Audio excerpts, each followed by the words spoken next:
In 1855, the United States pulsed with the raw energy of a young nation stretching toward its manifest destiny, yet shadowed by the deepening fissures of slavery and sectional strife. From the misty shores of the Atlantic to the sun-baked deserts of the Southwest, Americans built bridges, laid rails, and chased dreams of gold and glory. But across the globe, wars and wonders rippled outward, touching the young republic in unexpected ways. This was a year when the world knocked on America's door, offering tools for progress and warnings of chaos to come. Picture the dawn of the year. January 9th brings tragedy as the clipper ship Guiding Star vanishes in the Atlantic, swallowing 480 souls in its mysterious depths. A stark reminder of the perils facing those who dared the seas in pursuit of fortune. Just 2 weeks later, on January 23rd, hope rises with the opening of the first bridge spanning the mighty Mississippi River at what would become Minneapolis, knitting the heartland closer together and easing the flow of goods and people westward. By January 28th, an engineering triumph, half a world away, transforms American lives. The Panama Railway completes its 47-mile track across the Isthmus of Panama, slashing the grueling journey from New York to San Francisco from 6 months by Cape Horn to a mere week. Gold rush fever still burns hot, and this iron lifeline floods California with eager miners, merchants, and families, pumping millions into the US economy and binding east to west in a web of steam and steel. No longer must dreamers brave tempests around South America's tip. Now they cross jungles on rails, their trunks laden with hopes of striking it rich. February dawns with legal ripples. On the 3rd, Wisconsin Supreme Court boldly declares the fugitive slave law unconstitutional, a defiant spark in the tinderbox of abolitionist resistance that emboldens free soil advocates nationwide. The 8th sees the Smithsonian Institution's Grand Castle fling open its doors on Washington's Mall, a beacon of knowledge inviting the public to marvel at artifacts from distant lands and ponder the Republic's place in the cosmos. On the 10th, Congress amends citizenship laws, granting automatic U.S. status to children of American parents born abroad, a quiet boon for missionaries, merchants, and sailors scattered by empire's reach. The 12th marks Michigan State University's founding, planting seeds for a generation of farmers and inventors to till the fertile prairies. Yet innovation marches on amid tension.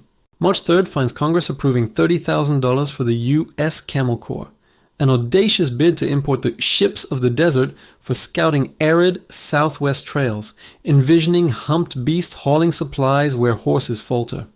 That same day, registered mail becomes law, safeguarding letters across a sprawling continent.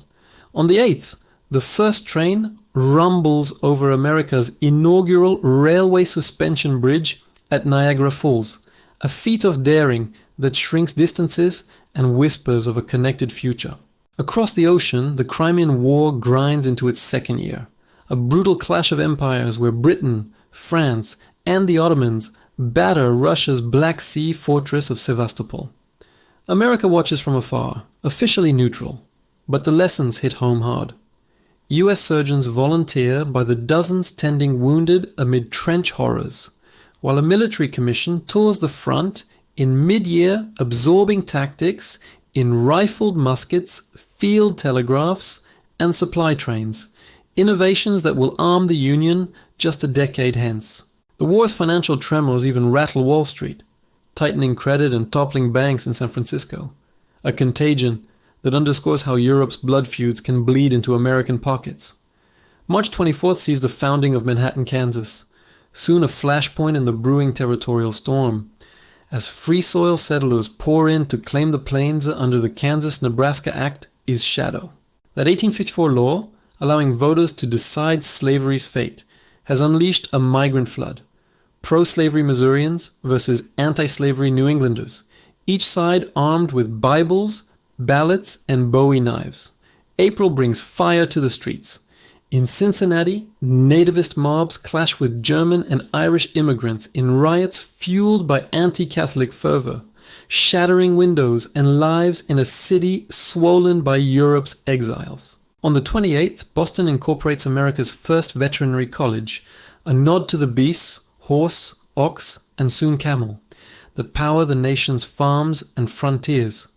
May 5th transforms Ellis Island's precursor. New York's Castle Garden opens as the Federal Immigration Depot, its halls echoing with the tongues of 1.5 million newcomers that decade, hungry laborers stoking factories from Boston to Baltimore. 17 days later, on the 17th, New York's Mount Sinai Hospital admits its first patients, a sanctuary born of Jewish philanthropists' vision to heal the urban poor regardless of faith. The world stage calls again in May. Paris's Exposition Universelle unfurls across 40 acres, drawing 5 million visitors to gawk at steam engines, silks and sculptures from 34 nations. America strides in proudly, exhibiting Colt revolvers, McCormick Reapers, and Morse telegraphs, trophies of Yankee ingenuity that win medals and markets, weaving US goods into Europe's web, and fueling dreams of industrial supremacy. June ignites old grudges. The second erupts in Portland's rum riot, where temperance crusaders smash saloons in a brawl over booze and morality, mirroring the era's battle for the nation's soul. On the 5th, the Know Nothing Party, those secretive nativists cloaked in anti-immigrant zeal, holds its first national convention, railing against papists and foreigners as the true threats to American purity. The 28th counters with fraternity's warmth.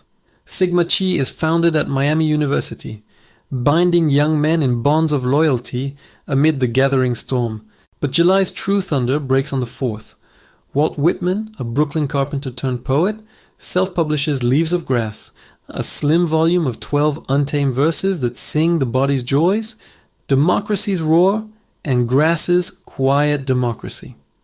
I celebrate myself and sing myself, he declares, shocking critics with sensuality and free verse, yet igniting a literary fire that will redefine the American voice, raw, inclusive, unbound.